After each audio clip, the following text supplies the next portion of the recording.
Hello, this is Tom with the Tractor Rescue Ranch. I am getting ready to start cutting the last field for the year. It's been a long summer. Every year I end up doing more and more.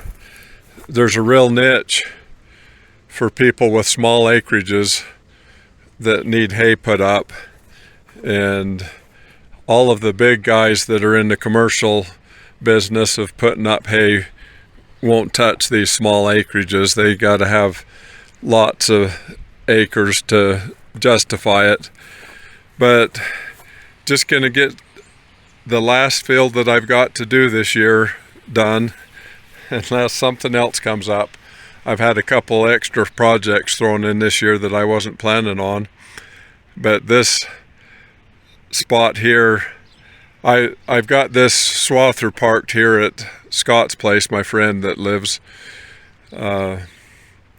closer to town than I do, and this place that I'm going to do today is right next to his place.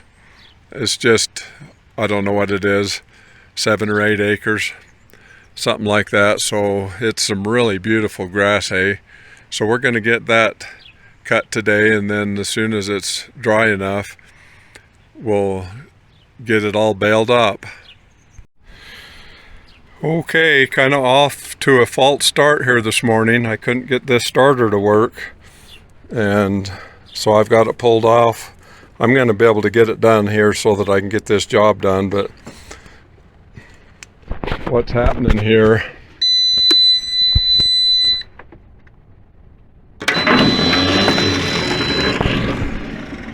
Well, it took off that time.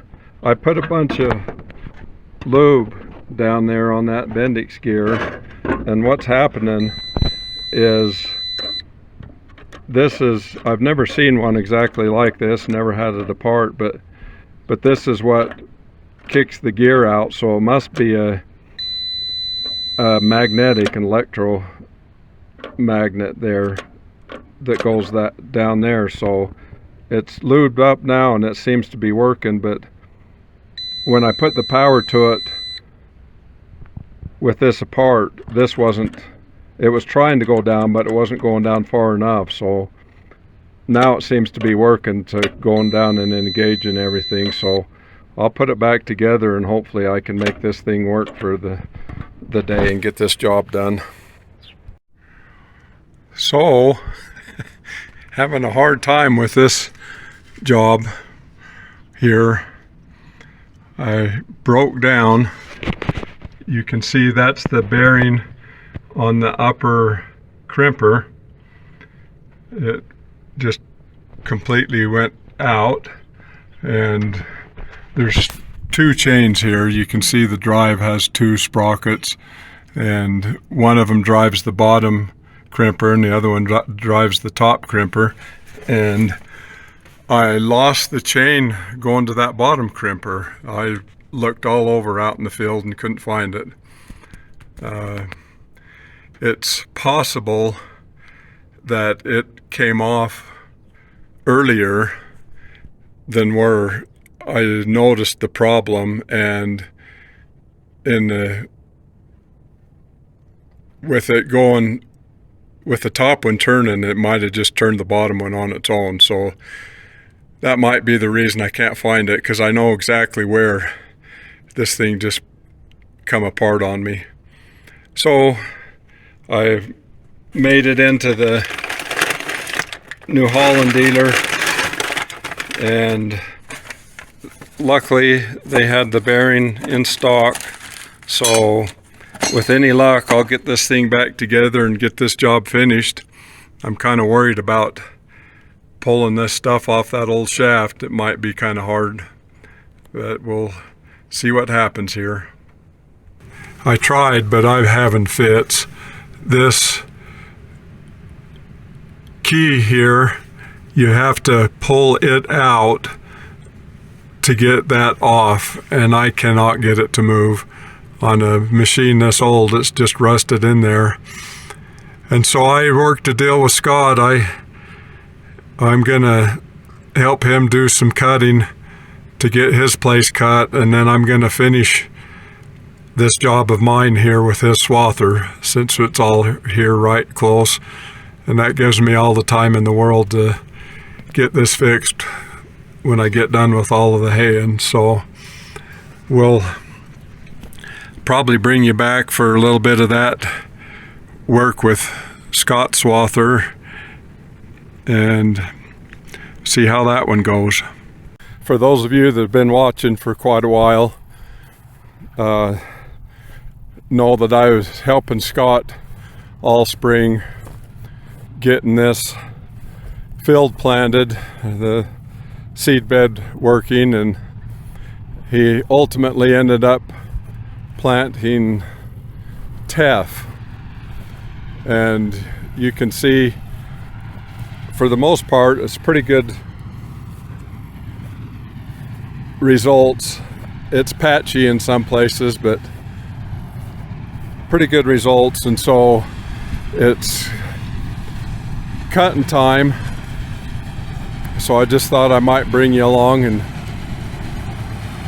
let you see a little bit more updated swather than the ones I'm used to running.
Okay, with any luck, that marks the end of cutting hay for the season.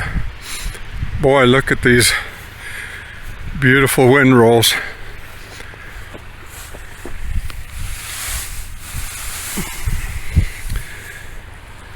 So that worked out really good. Just got to let this dry. I just checked the stuff that I cut the other day, and these thick windrows have still got too much moisture in them. So we'll give it a few more days, another day or two anyway, to let them dry out.